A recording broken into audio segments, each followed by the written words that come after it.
नमस्ते गुरुदेव। गुरुदेव, समाज के लोग, समाज वाले लोगों पर बराबर निगाह रखते हैं। कौन किसके साथ जा रहा है, कौन किससे मिल रहा है, किसकी बहू कहाँ किससे मिल रही है, किसका बेटा किसके साथ चक्कर चला रहा है, कौन किसकी शादी नहीं हुई है, किसका तलाक होने वाला, ये सब बातें उनको पता लग जाती है।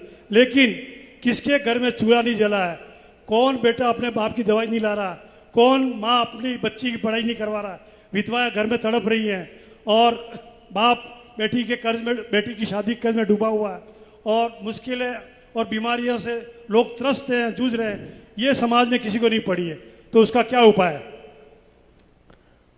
देखिए, ये जो प्रश्न है समाज को जागरूक करने का प्रश्न है। यहाँ आप लोग ये मत समझना कि आपकी कमियां गिनाई जा रही हैं। बताना अभिप्राय ये है कि अपन जागरूक नहीं है। पहले की समाज में इतने बड़े बड़े वो भवन नहीं होते थे, लेकिन वो आपस में एक दूसरे का प्रेम प्रीति रखते थे। देखते थे कि अगर किसी के यहाँ कोई अशुद्धि से है, चलो भैया आप भोजन करने आ जाना, कि बहन तुम तो पहले से बता देना, हम व्यवस्था कर लेंगे। अब क्या हो गया है, तुम्हारा तुम जानो, हमारा हम जाने। अगर आप समाज में बहुत सारी चीज़ों को हासिल करना चाहते हैं, इस और भी समाज को आना चाहिए। मेरा तो कहना है कि जैसे हम गमेर बाग गए थे, आज सुबह ही गए थे, आज वहाँ एक परमानेंट भोजनशाला चलती है। ऐसे ही आपको अपने यहाँ भी एक परमानेंट भोजनशाला चलाना चाहिए। काहे के लिए? 12 महीने की भोजनशाला, कि जिनके यहाँ कोई ऐसा कोई समस्या है तो यहाँ पर आकर के टिफिन लेकर के चले जाएं।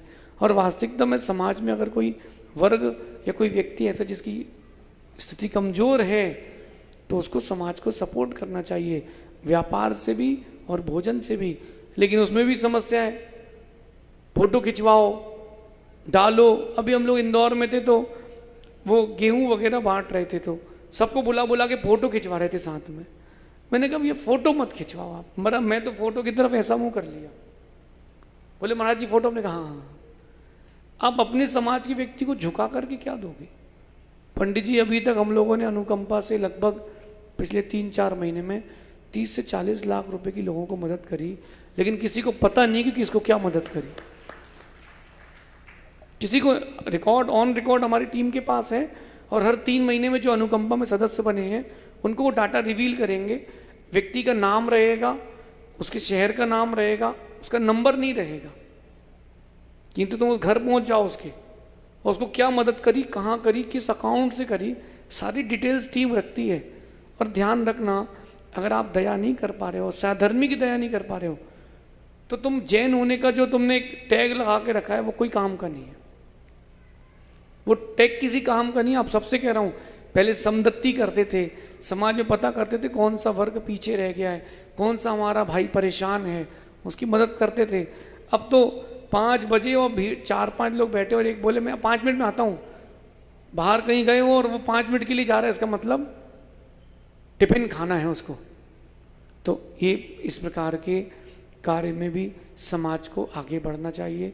मैं जो अनुकंपा की बात लाया हूँ वो वास्तविकता में इसीलिए लाया हूँ कि अपनी समाज का कुछ वर्ग तो हम संभाल पाएँ। बहुत सारे लोग इस पे काम करते हैं, कुछ लोग प्राइवेटली भी करते हैं, करें, लेकिन एक चैनल से करेंगे ना तो एक बॉडी सशक्त बनेगी, और ये बॉडी कहीं आगे जाकर के अपन इसको अच्छा सा प्रेजेंट भी कर पाएंगे।